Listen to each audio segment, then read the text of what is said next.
And that brings me to my very special guest, Sarah McEwen. Good morning. Thank you for joining us. How you doing? How you doing? How you doing? How you doing? Yeah, well, thanks. Where are you in this clear space of wallery? I am hiding out in the shed. My family's all getting ready for school this morning, and it's too crazy. Just get to the closet. It's the first thing that stands out. You've got clear walls. I haven't seen such a thing in such a house, especially with kids and families. There's spare space on the walls. Down the back you go. Down the back you go. You moved the Lego table and stuff out of the background, but yeah. Thanks for joining us today. Hey, does Breast Cancer Awareness Month feel any different to you? Is it a month that gets a little bit active? You know the days that's coming down to it, and people start talking about it. You go, far out. Let's think about this. Yeah, I think so. I guess I have a very strong family history of breast cancer. My mom, my grandmother, aunts, cousins. So I think I always sort of knew there was a good chance that I would get breast cancer as well. Yeah, so I think it's always stood out as something that yeah. So you expected it, how much expected? Like, did you think that you may be going to be the one that doesn't get it, or is it just as something? Is it around that much in a woman's life, and in particular your family, and you're already all talking about, hey Sarah, you're probably going to get it. How early are you talking about this stuff? I don't know. I'm not really sure. I feel like it's something that I always knew growing up was a strong possibility. We knew the family history. I guess then when my mom got cancer as well, we had to talk about it with insurance companies and stuff like that, which in the end is how I found out that I had the mutation. Was my mom had breast cancer. And so because of our family history, my sister, because insurance works differently in the States, she had to, she said to my mom, if you have the test and you're negative, then my insurance premiums drop, or if you're positive and then I have the test. Just added pressure of no control, something you can't control, but... Exactly. So my mom went and had the test, and she found out that she did have the gene. And my sister doesn't have the gene, so she's good to go for insurance. Yeah, right. Yeah. And, I was tested as well then, and I found out that I had the gene mutation. You've got 2 daughters? 3. 3? Mm-hmm. Don't speak factually, Troy. Just suggest things, especially when you don't read a bio properly. Have you had this chat with them? Yeah. In fact, I think that was probably one of the hardest things when I found out that I had the gene and was facing surgery. I was really, really nervous about telling my oldest. So she was in grade 5 at the time. The other 2 girls, one was at kinder and one was a baby, so didn't worry too much about them. But yeah, I was really, really nervous.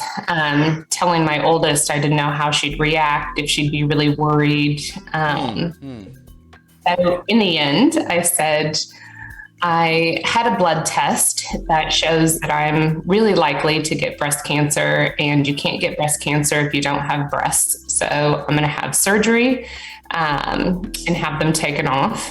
And I just, kind of waited for her reaction. And she burst out laughing.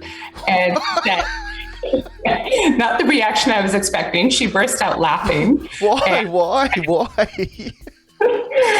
She said, what if they sew really big ones on? Go kids for breaking down the nervousness. What did I even worry about? This is a laughing matter. Yeah, she thought I might come home as Dolly Parton. Oh, is Dolly Parton an ambassador? I think she should be. Just for no other reason than that's what most people talk about Dolly Parton about. Oh, well, tough. I mean, tough things are hard. I haven't had to have that conversation with kids, but that would be really hard. When did it? And then how did you go over to the serious part? Go stop. How long was the laughing going for? Go stop. I've got something serious to say. You're in too. Yeah, I talked to them about it, but we said we won't get you tested till you're 18. Hopefully by the time you are tested, there's so much amazing research and technology that's happening.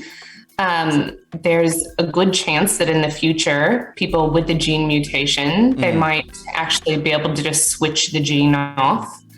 So that it's not a huge deal for them. Yeah. But they have the same risk as other women.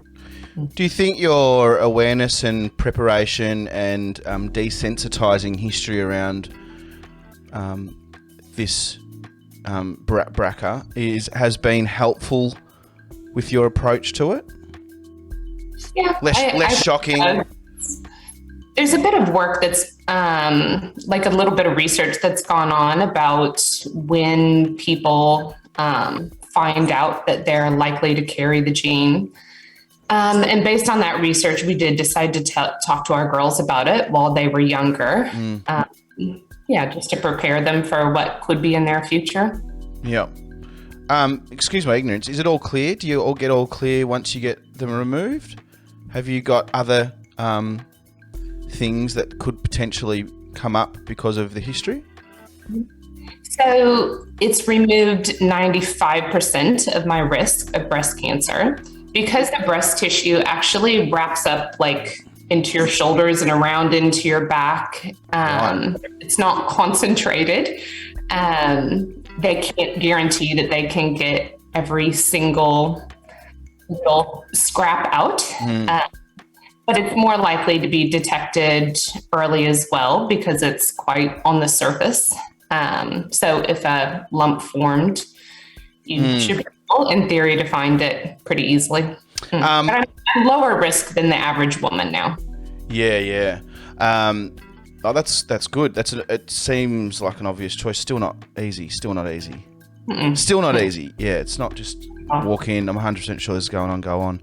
Your family. I don't think is any of your American family here. No, they're all still in the States. You've got a great family, by the way. But we talk about a village needed. Your home, your family connection. How was it going through something like that? Quite serious. Telling them not being really able to or be there for you every day. How did that play on your recovery and balancing between? I've got my family. This is great. I've got my kids. Got my community. I don't have my mum or dad. I don't have my brothers and sisters to touch and to hug. Well, I think that's for all the things that you go through. If you're living far away from your family, it's really hard. In some ways, that it's been helpful. My sister several times, maybe every couple of years, I get a message from her saying, another friend has been diagnosed with breast cancer. Thank you so much for having the surgery. She also, made fun of me because I've got the mutant gene and I'm an alien being from a different country. She, refers to me as the mutant alien. Definitely helps with humor. Teenage mutant alien. Yeah. I think I've got I had a good small group of friends that I told. I wanted to keep the group really small. I didn't announce that I was having the surgery broadly at all, only told really a few people.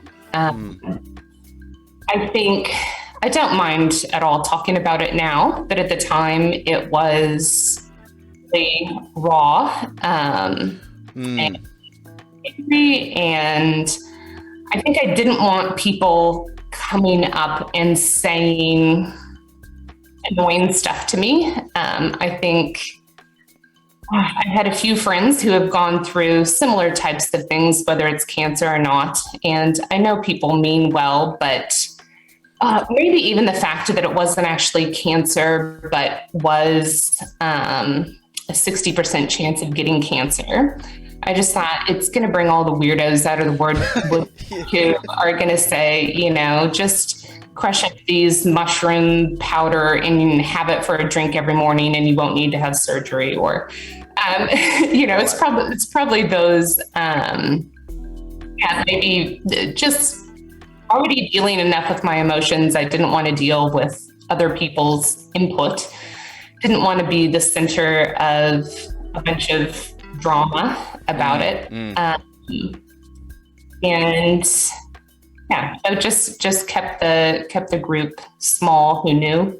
I probably also didn't want to walk into a place after the surgery and everybody's eyes go down, Yeah, sure. Less of that. Is she Dolly Parton? Is she, what's going on now? What'd she decide to do?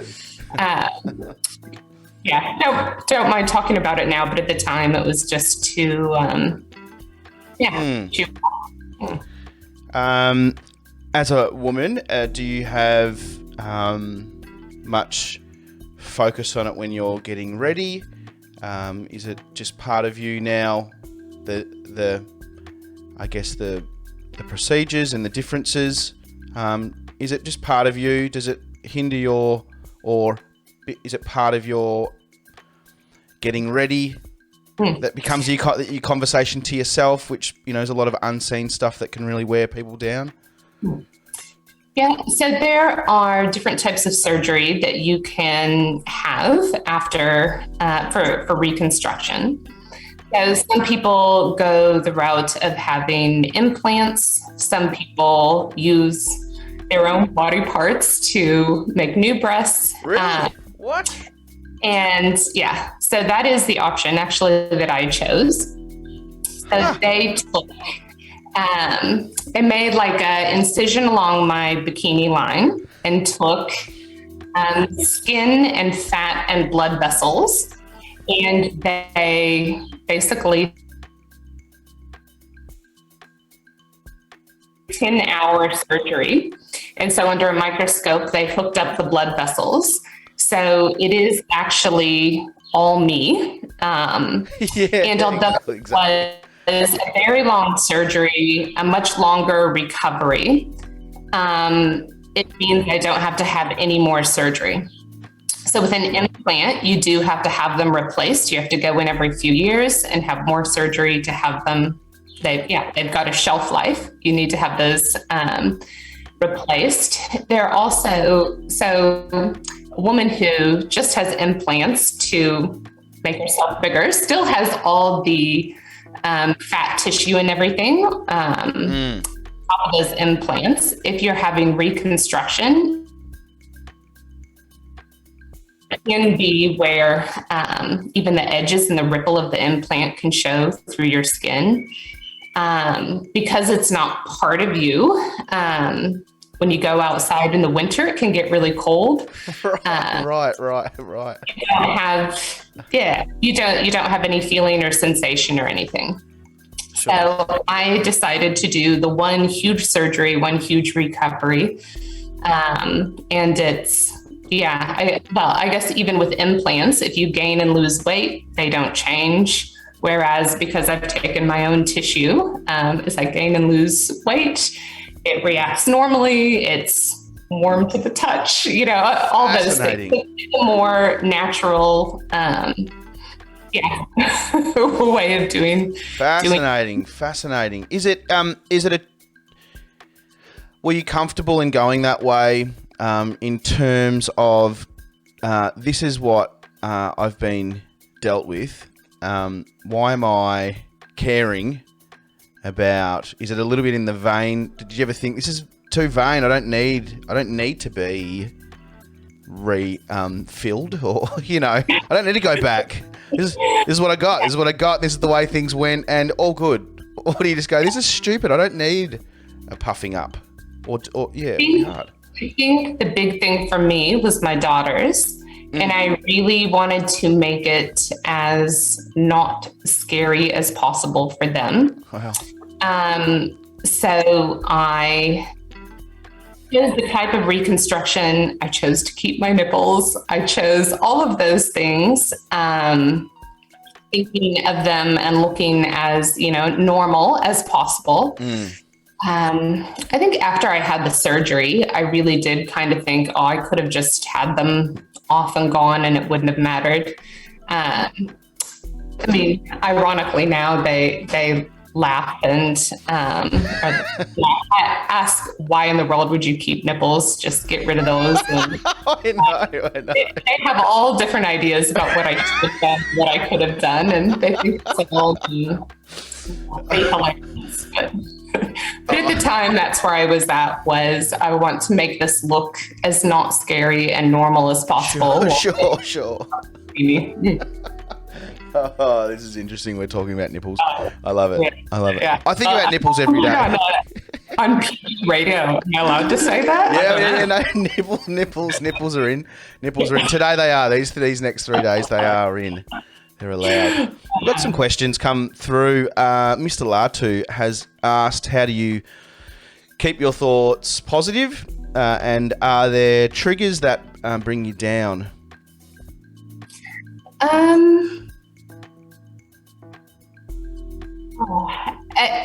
It's probably not something that I think about as much anymore. I think there'd be lots of emotions that I'll go through if any of my daughters test positive. I think that'll likely bring a lot of things back up. I'm a Christian, so my faith very much would play into seeing a big picture in all of it. It was, I guess in some ways, I really had to think through a lot, even the theology behind having surgery for an anticipation of getting cancer, I guess. I think, all of that is, helped frame it in a positive way. Did you have other associated surgeries afterwards? This is another question. Yep. So with the surgery, it's called a flap surgery. So what they took from my stomach, you could see at the bottom of my breast, the flap that they'd taken from my stomach. And it never looked fantastic in that I had stretch marks from having 4 kids. So the skin just at that flap was a bit different. I also had an allergic reaction to the tape that they put on after surgery. I've never had an allergic reaction to anything, but my skin actually blistered up into big blisters that then scarred. Right. And I've had some hypertrophic scarring there as well. So I think maybe 2 years later, I had, I guess it would be called breast reduction surgery, in that they took the flaps out and kind of, just neatened everything up. And they did such a good job. I've had lots of doctors and nurses say it's one of the best jobs that they've ever seen done. It is amazing. The scar is faded to where you can hardly see it in most places. You can see a little bit of scarring still, but it's had that, and happened actually on Valentine's Day. So definitely made a few jokes that not every wife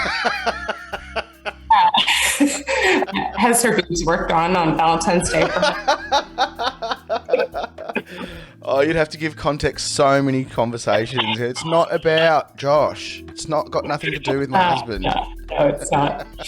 It's all about my sense of humor. I think of many times I think of my life and how it's gone from when I was just this innocent 15-year-old and things were all just so easy or flowing and less chapters in your life. Do you ever get like that and think about where you've come from when you were once this young little girl running around Indiana, and now you're here with more than just this challenge? And you can talk about that if you like, but you know, you've got such a really good catalogue of interesting but hilly tops and highs and lows of life. Do you ever think like that and go, far out, where have I come from? This is crazy. Absolutely. I mean, if somebody had told me at 15 that I was only a few years off of being married, that I'd live in another country, that I'd, all the different things that have happened, the surgeries, and even having 4 kids, having a child with Down syndrome. My oldest child was diagnosed with functional neurological disorder last year, living through pandemics, all of those things. It's you're down. You just keep getting pushed down. I think can that be helpful? Do you think, like, to give you a little bit of? It's all good. Like, you got some other people in your life you need to care about. Look after yourself, but get over there. I think it gives you that life experience. It's funny, after I found out about the mutation, I looked for other people who were going through similar things. So I met a woman from Geelong at a cafe, and we sat there, and she had the mutation as well and had surgery, and we sat there and talked about it, which at the time was really funny. You know, my oldest was like, "Mom, where are you going?" I'm like, "I'm going to a cafe to meet someone I met over the internet." Cool. Good show. Talk about our breasts. It's, wow. But I've had the opportunity now. I've met several times with people at cafes, and who are worried about going through the same thing or are going through the same thing. And I think it's pretty special to be able to have that insight to support other women. You talk about your faith and in thinking about asking God how you can be used. How can God use you in this story? Is telling your story one of those ways? I think, I mean, I have no idea who's listening. If I think too much about it, I'll start to get nervous. It's just me and you. I mean, it may be that somebody, it causes them to stop and think about their family history and whether it's a test that they need to have done.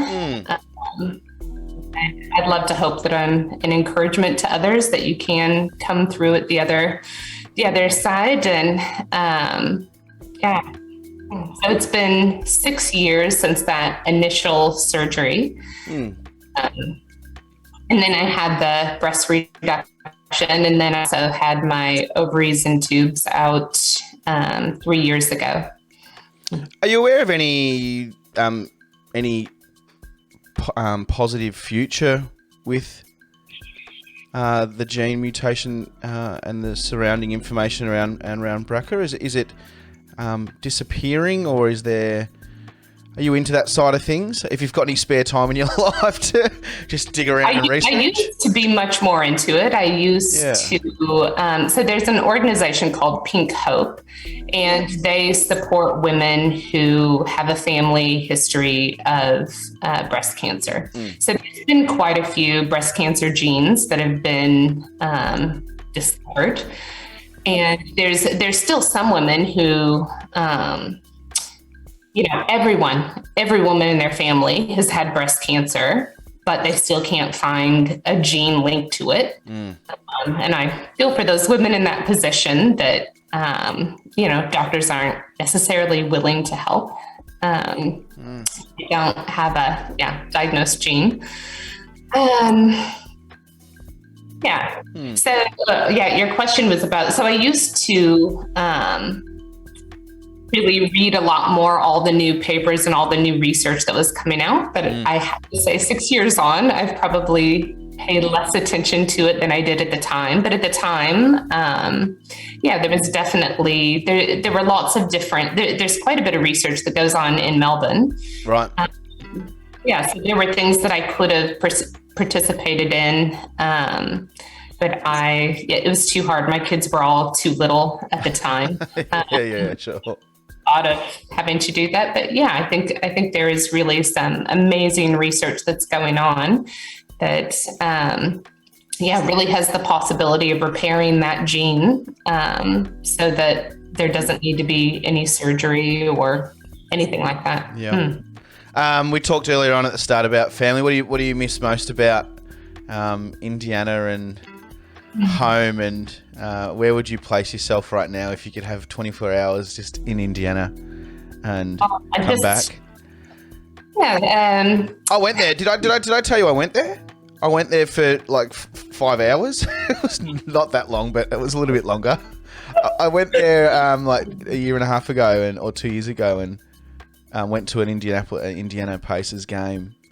Wow. Flew in at 4 p.m. Went to a game. Got a bus out at like 7 a.m. It's an interesting. I saw a lot of Confederate flags, and I thought, this is a little scary. This is very scary. But it's not like that. You're nice. No. It's not like that at all. Yeah. Lovely. Yeah. Yeah, we were supposed to go over in 2020. We were going to go over for 6 weeks. We were going to do all the national parks and visit with family. But the pandemic, the borders shutting, put an end to that. I would love to just spend time with my family. Just to hang out with them and friends, and can't wait till the borders open and travel is possible again. Sarah, it's been a treat to talk to you. I've never talked to you. I always find it fascinating when I've known about someone for so long and just never talked deeply about anything. So this is a real eye-opener and gives me a bit of context about the wonder that you are. And thanks for sharing this morning. As much as you might have cringed about the thought of this, you've got a great story, and I really appreciate you talking. My pleasure. Thanks so much for having me. Yeah, cool. Hey, before we go, what about a Motown request? Is Motown your thing? How about something from the Jackson 5? Yes. Oh, what? Is Jackson's... Your choice. Far out. All right. Thanks once again for joining us on a really special week for RGR and sharing your story. We appreciate it. Well, thanks for raising this topic. It's important. No worries. Thanks again, Sarah. Thanks. See ya.